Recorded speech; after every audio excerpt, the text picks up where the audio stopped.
Hey, good morning. I'm F, and today we have Stephen Kerby. Met Stephen a little bit story and what he's doing in this space is how he's healing is really cool. And we'll let him introduce himself. Steve, how are you this morning? I'm good, sir. How about yourself? A little bit about what you do, what brought you to the medicine, and why we're here today. All right, fair enough. What brought me to the medicine? I think, like a lot of folks, I hit a stage in my life where talk therapy had kind of ended, or got to the point where I thought I had maximized the use of talk therapy, but I was still in a very, very desperate place. And I just wanted to be happy, content, stop just surviving and thrive, so to speak. So, like a lot of folks, I heard about ayahuasca, had an opportunity to go and dance with her, so to speak. And like a lot of folks that go down for the first time, it was life changing. And that just started a multiple year journey of working with the medicine for about 2.5 years as a participant. Then I was invited to start volunteering and then working and then training, and that just took on its own life. And then for a period of time, I was doing that, and I felt right. I felt things were right. And then I got introduced to another molecule called 5-MeO-DMT, or Bufo, and that just changed everything for me. The way that I viewed ayahuasca and its facilitation, or the way that I viewed this path in general, just changed. But again, it was important for me to stay on my own healing path, which I did for almost a decade. And now, again, I'm running a Wounded Healer Outreach, which is uh, it's a program for people that are struggling with all sorts of issues: PTSD, depression, anxiety, past life trauma, birth trauma. And we use these sacraments in conjunction with modern mental health techniques, coaching, therapy, somatic therapy, et cetera, to really try to maximize the benefit of these sacraments.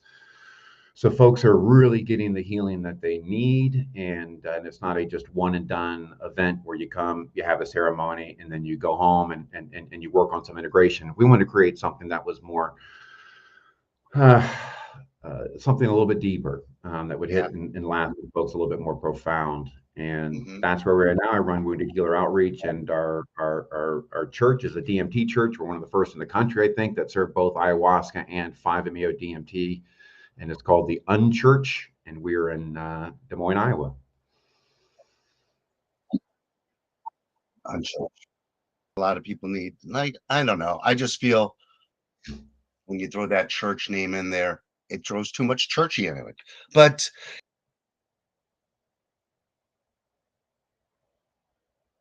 talking about all these medicines and how they should many a times is this integration part. The integration is to me and to people that I see have been on this path is like such an important part because we can just drink these medicines, but if we're not integrating and we use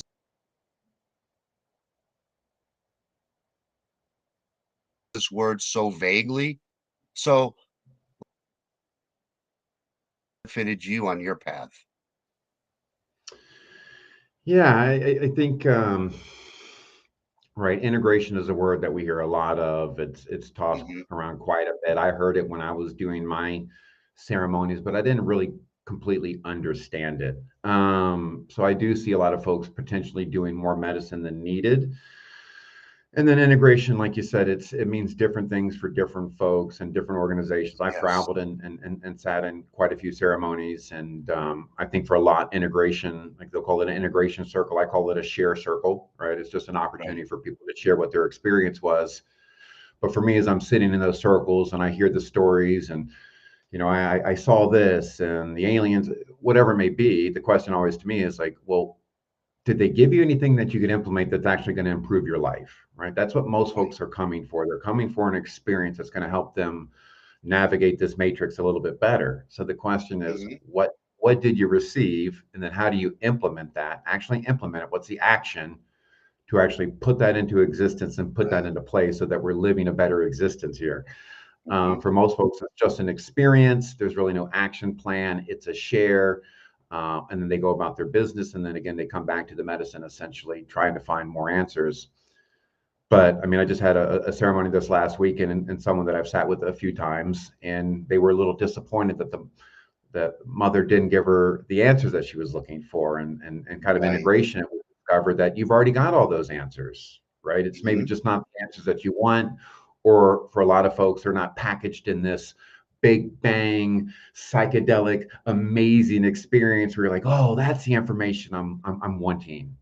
And what I find is sometimes mother's extremely subtle. The information she's giving you, people I find will step over a quarter to pick up a nickel all day because the information Right. that they're Still. giving sometimes isn't wrapped. And they'll say an integration, like, yeah, nothing happened to me except for she told me that fill in the blanks, right? And for me, I'm hearing this like that is the most impactful thing you probably could have ever heard.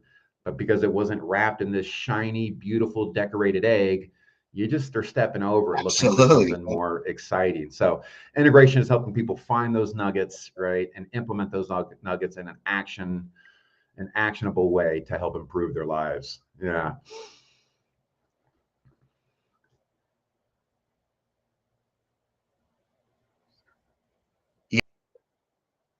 You say, okay, you picked up that nugget, you evolve from there because most of this comes from your body. I don't know if you agree with this or not. I think most of our traumas get embedded in our body, and then our body just reacts to those traumas.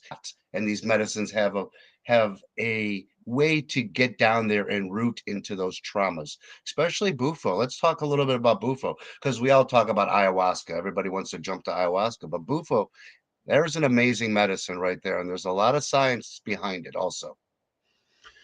Yeah, I think what you said about the body, right? I think in our society, everything is run through like the intellect. We think that's the only knowing that exists. But I could assure you Right. that there's a significant, if not equal or more amount of knowing in our bodies, right? And that's the concept Absolutely. of somatic work. And not to put a market myself here, but I'd like to think that's what I'm doing a little bit different. There's a handful of us that are somatic psychedelic practitioners, integration practitioners. So the question is, when we're sitting down with folks and they've had this experience, it's helping them really relocate that in the body, identify it in the body, see how it's impacting them on the physical form, which obviously is impacting the mental form.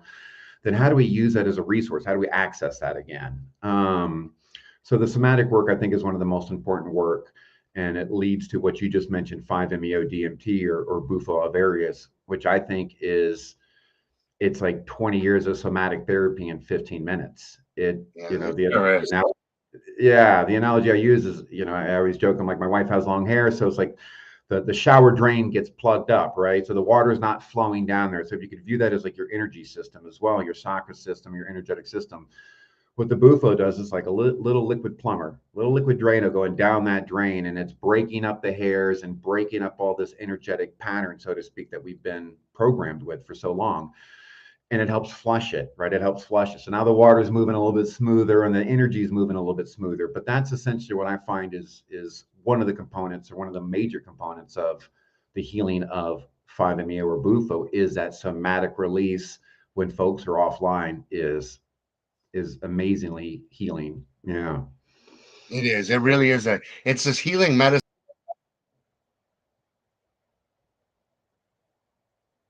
that you kind of don't even remember that experience, but when you come off that experience, you know something profound happened, and like a week later, because you're so fresh, you're so open, like you say, your mind is just open to new information, and that can be a little dangerous too.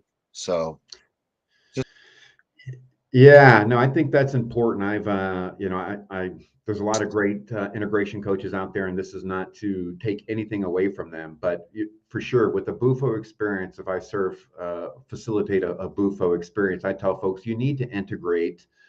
You don't need to, but I'd recommend integrating with me since I served it to you, number one. But number two, it right, is not integrating any other psychedelic. It is significantly in its own class. I think it needs to be handled differently. That's my opinion, right, because integration is really trying to take this information that you garnish. And again, how do you apply it to your life to improve this, right?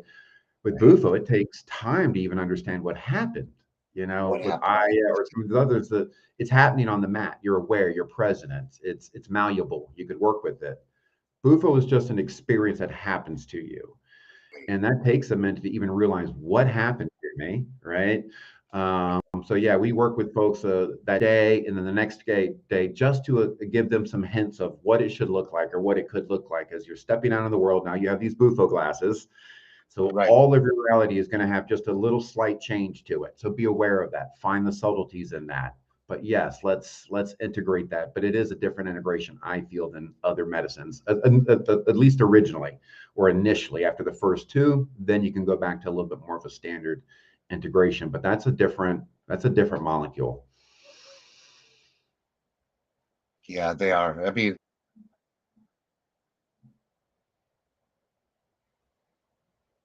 what I've been seeing through these studies, it's like going really well together in these studies by Stanford and all these other places. It seems like those two medicines are really the catalyst to help our mental health. It really feels like that's the way to go. And what do you think it is about these medicines that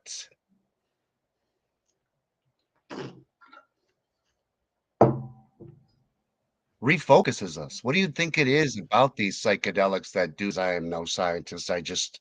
I've lived the experience and lived all these medicine and how they work. For me, I think what they do is they unplasticize the plastic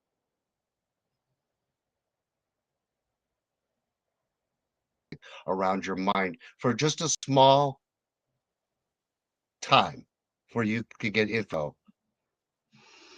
Yeah, no, that's a great analogy. Yeah, I think they're all working differently. But for me, if I said, Bufo, what do I think is happening with that? Again, I think that initial piece of this somatic readjustment of your energetic patterns is just life altering, life change, and you're just going to see reality different. But all of them, again, analogy I use when I'm working with folks is like right now I'm looking at a picture on my wall. It's a picture of a tree. Well, these medicines just provide more information, right? It readjusts neuroplasticity. So we're seeing things, we're having But more information come in. So now that tree that's in this picture now becomes a statue, right? So I could walk all the way around it. I can climb up it. I could see the same physical reality, but with more information, more real information, because a lot of folks don't understand from an evolutionary standpoint, we're only seeing so much information, only we're seeing what we need to see. So if you think you're seeing reality in its entirety, you're misinformed, right? So this medicines, these sacraments provide a little bit more information so that we could see our reality with more information, and they're navigated a little bit differently. Yeah, yeah. do you think they're unprogramming the program? Because we talk about this a lot, how we are programmed through our lives. And do you think they have that ability to actually unprogram that program, or it? I'd like to think so. The work that I do is really just in that area. If people say, "Well, what are you trying to do?" To me, it is show people the program. They don't know they're programmed. As I walk out in the world today, right? Most of the people I look at, I see them and I'm thinking, Yes. you think you're that, right? You think you're that, but you're just playing out this program. This concept of free will has been one that's been a tricky topic for me, right? And I think we've touched on this where people think they have this free will. They think they're making all these autonomous choices, and I don't think that they are. Right? They are programmed. For the first 7 years of your life, you're in theta, right? Which means that you're just in a hypnotic stage. My 5-year-old daughter is just absorbing information. She's creating the pattern that she thinks is reality. So what Right. we're finding is people come to us in their 30s or 40s where this external program that they've created that is who they think they are does not match with who they feel they are internally. And there's this disconnect, which creates this depression, this anxiety. But to me, the work is to see the Right. programming. So now you can make conscious decisions, Mhm. right? I don't think there's free will without consciousness. With consciousness, then you have an opportunity to make a conscious decision. But to me, Absolutely. that is the work, is showing people that there is a level of programming and you need to unwind that. Yeah. How we explain this and how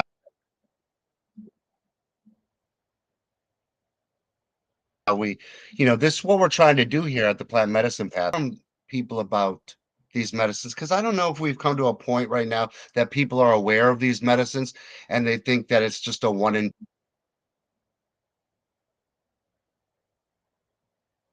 done, but I feel there's definitely a process to this healing. And for me, till I was dead because I wasn't getting that catalyst of whatever it is,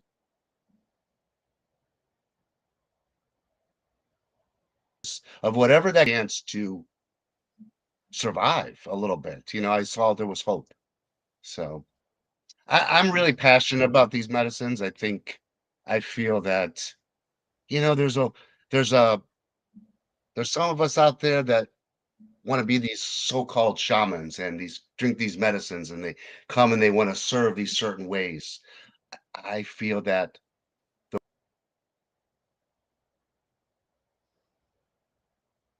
Western world needs to understand that there is another option.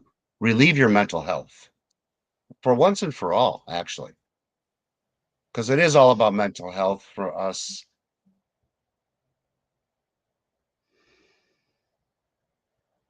I think that's another scary. Yeah, I think look, and there's so many different camps. I know no matter what I say here, I'm going to upset a camp, and that's Yeah, okay. exactly. Yeah. For me, my concern was, let's say for ayahuasca, just specifically, this would be the most controversial, is the struggle of flying abroad, doing a ceremony abroad, really not having a community to come back to, and that experience, right? And Mhm. for a lot of folks, amazing experience, but for me, I'm like, I think we can do it differently and provide some community for folks, right? Because I think community is the biggest piece, is a big piece too. So to me, we try to blend, all the beauty of the shamanic medicine, this medicine for what it is, the sacrament for what it is, but for the culture that I'm at, where I'm at, and the folks that I'm working with, what I find is more relevant to them or more important to them is, again, the blend of these other modalities of having therapists on staff, Right. and having these other modalities, again, that they have access to in this community where it's not, I went and I had this experience and now I'm just trying to figure this out. So yeah, I mean, my concern with these medicines and these sacraments again is it becomes more mainstream. As you know, we're going to have folks all over the country and we already have it now, that are just buying medicine willy-nilly, putting on robes, calling themselves facilitators and serving the medicine. And I've got a lot of concerns with that, Right. because there's no Right. standard. Yeah, there's no standard Mhm. here, and it's a tricky, it's a tricky, it's a tricky topic because everybody's what I find with facilitators is some facilitators probably need some Bufo as well because there's a lot of ego involved with us as facilitators. So our way is the right way. And I'm not saying my way is the right way. I don't know if there is necessarily a right way, but I know there's wrong ways, right? So let's Right. focus on the wrong ways. Yes. And finding is there's a lot of trauma happening in these ceremonies because the facilitators are not trained in trauma. They're not trained in any type of modalities that really lead them to have evidence or skill sets to work with people that are coming from heavy backgrounds of trauma, right? So they call it medicine, but are you trained to use medicine in a capacity for people that are trauma victims? Mhm. So there's some great schools out there. Tiratan's one person that I talk a lot about. She has a trauma-informed plant medicine facilitator class that I think is vital for facilitators to consider, understanding the type of trauma that people come with. And a lot of traditional ceremonies, it's relevant, but it's not as catered to as what we're trying to do. But yeah, I've got concerns. And again, even in Colorado, they're passing the Plant Medicine Act, which I hope it passes. There's going to be some benefits. But again, as this becomes more mainstream and more common, my concern is more folks are going to step into the space without the necessary training and create more trauma. And I guess that's why we're here to express to folks that there is a process to this. It's not just to go drink the medicine and go back to work on because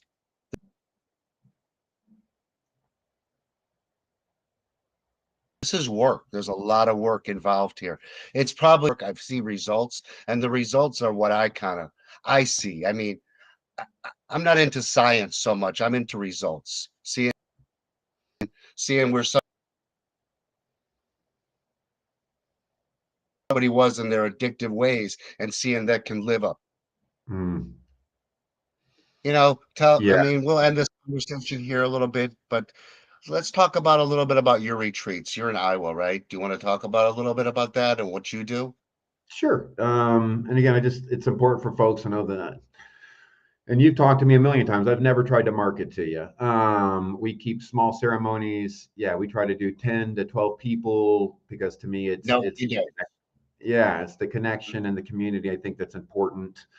Again, I am a trauma informed facilitator and a somatic integration. So to me, it's taking people from the very beginning before they even consider the medicine to work them up to the space, work them through the space, and then out the other end of it. So it's really, you just want to provide the whole process to them.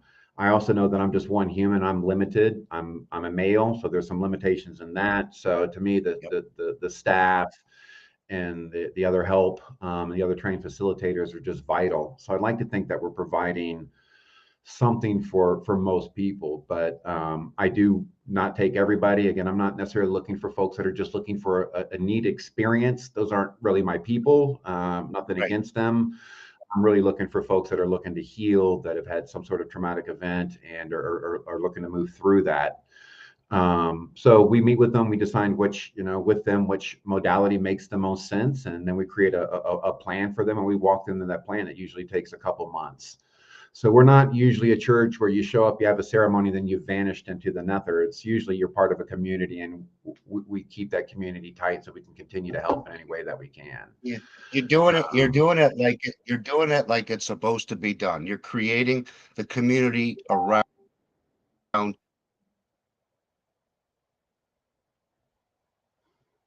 the people, because the people need that community to come back. Need some kind of procedures for our trauma classes, or I don't know how they even look, but we need something.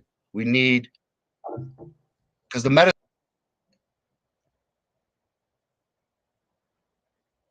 medicine's here to stay. So we need to kind of ethical kind of way out there to the Western world. So many others that have really followed this path and it works, man. You can see that it works. I mean, it just works. Just, and we call it hard work to go inside it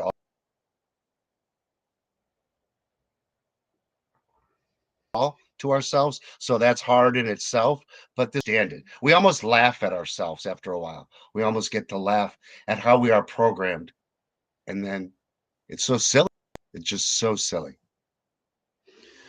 yeah, but that's what I want more of. And look, we've talked. I So mean, I think trying. great talking to you. Yeah, no, I'd say but I think we need more folks with that type of attitude, right? Like I think the problem in the community in some instances, again, it goes back to the ego of making it about themselves, or I don't know. It's about it's about the participant. So participant safety is number one to me, and maybe a piece to kind of transition to is just some advice for folks that are looking to step into the space, because Yeah. what happens is a lot of us are getting, it's word of mouth referrals. Oh, I went to this ceremony, I had an experience. And I've had these conversations that is, it's not necessarily the best way of going about it, because most people that are stepping into the space, I was using analogy, they've never seen the movie. They don't know what it should look like. They don't know what it should be like. They don't know how the ending is, right? So a lot of times they're like, wow, that was an amazing experience.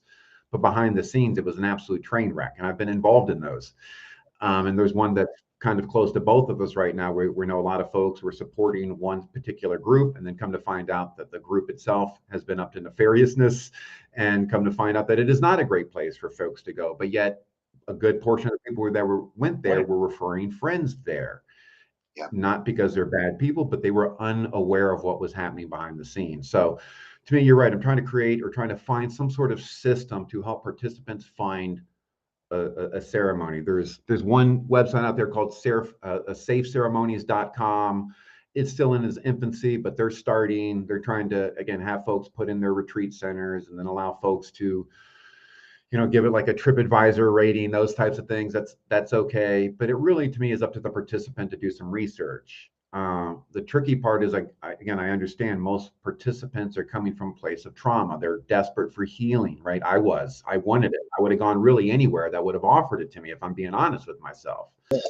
Mhm. So got to take your safety more seriously than the or the facilitators are going to take it. You have to be aware of what's happening. So some basic questions to ask, I guess, is again, who were you trained by?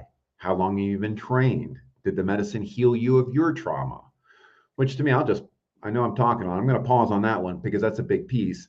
I think an issue is what you talked about. Working on ourselves is work, right?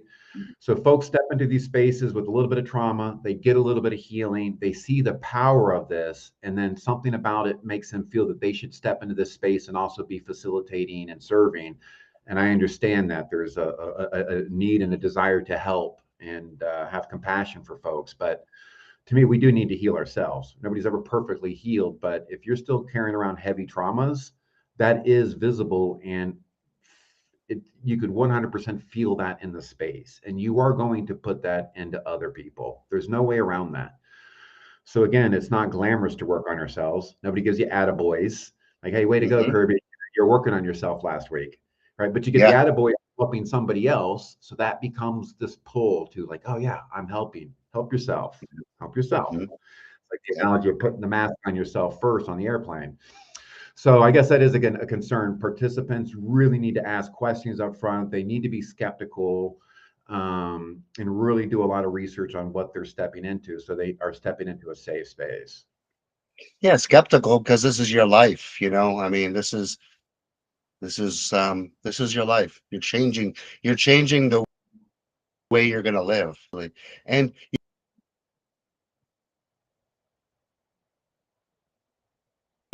a nurse practitioner can't be a surgeon overnight either. So you have to look, and ratings only go so far, only on the internet. So I think faces to faces and putting people out there and seeing somebody speaks volumes, Yes.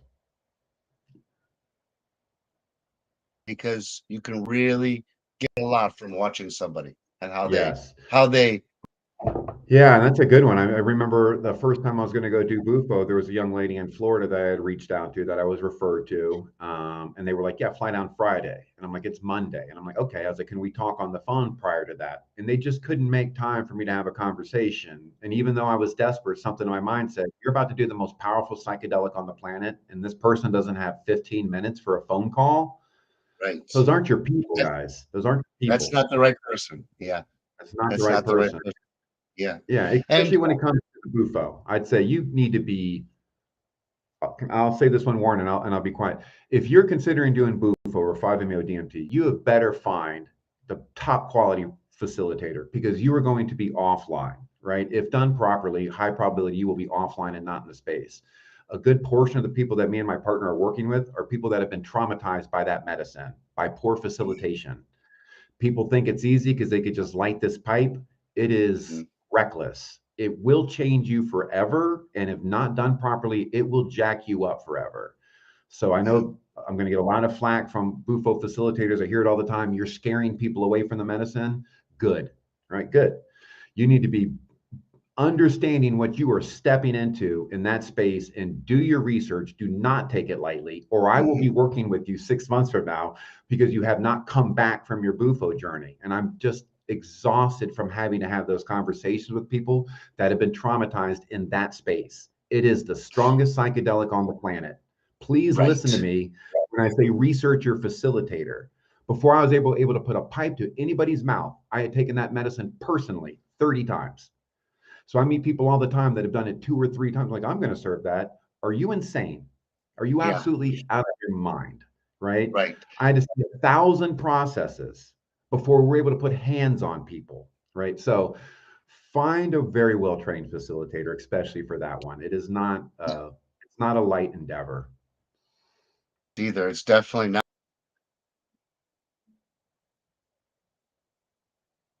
I mean, e- all these we're talking. Look who you're sitting with, because these medicines will change your life, but they could change your life for the worst sometimes. 100%. You know, so just take that in deep consideration. Scaring people away from the medicine. I'm not going to walk into open heart surgery and not be a little fearful without doing some homework about it first. So Mm. of course be fearful because you're ready to changing experience. So you